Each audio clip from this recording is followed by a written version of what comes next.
Mga kaibigan, welcome back. Ito pag-uusapan natin, Kai Sotto at Ko Shigaya, hindi pa sila nakakakuha ng panalo.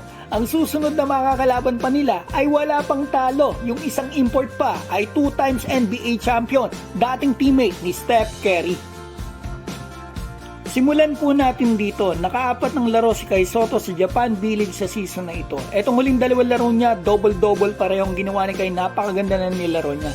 Yun nga lang kaibigan, natalo pa rin sila dahil honestly, kita naman po nating lahat kung saan nagkukulang ang kanyang team. Dehado talaga yung mga locals sa team ni Kai kumpara sa ibang team. Kasi Division 2 po galing yung mga teammates ngayon ni Kai. Para may idea tayo, tingnan nyo pong mabuti yung mga stats ng starting point guard nila Kai. Ito yung starting point guard, 4 games, ang average, 4.5 points, 3 assists, 2 turnovers in 22 minutes na playing time. Starter, tapos ganyan yung stats, mahirap po talaga yan.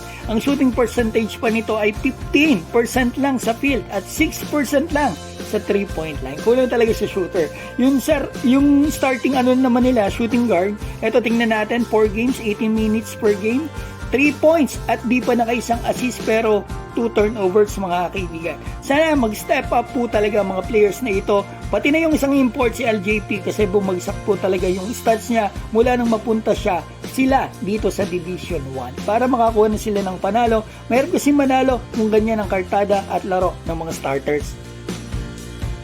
So ngayon, wala pang panalo sila Kai. Ang susunod pang makakalaban nila ay Shimane Susanoo Magic. Wala pang talo, 4-0. Pangit ang schedule talaga ng team nila Kai kasi malalakas kaagad po, nakakasagupa nila. Pero bilog ang bola, sana makasungkit sila dito ng panalo. Ang makakasugupa rito ni Kai ng mga imports at big man ay sina Cody Clark na dating naglaro sa Boston Celtics, Nick Kay, ang starting center ng Australian national team. Ito, Luke Evans, ang naturalized player ng Japan. At yung isa pang big man ay eto nga, si James Michael Makadu. Sounds familiar, di ba mga kaibigan? Ito po pala ay dating NBA player. Naglaro po sa Golden State Warriors, Philadelphia at eto sa LA Clippers G-League. At nagulat ako na makita ko na ito po pala ay 2-time NBA champion sa Golden State Warriors. Teammate po pala ito dati ni Stephen Curry. 2015 at 2017 sila nag-champion. So talagang hindi din biro ang team na ito na makakasugupan nila Kai. High profile mga imports, yung local pa nitong Shimane ay talagang mga national team players. Andito po yung point guard ng Japan na si Seiya Ando, shooter talaga yan. Tingnan nyo naman yung production.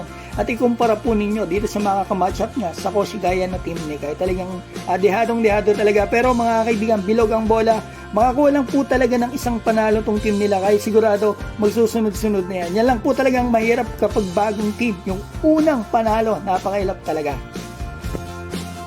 May nabasa po pala ako na comment na good decision daw na ito ang team na pinili ng kampo nila Kai. Agree ako dyan mga kaibigan kasi honestly, maasa talaga si Kai dito kasi babad na babad po talaga siya. At talagang mababatak yung laro niya rito. At eto mga kaibigan, pinatunayan din ni Kai mga kaibigan doon sa mga basher ni Kai.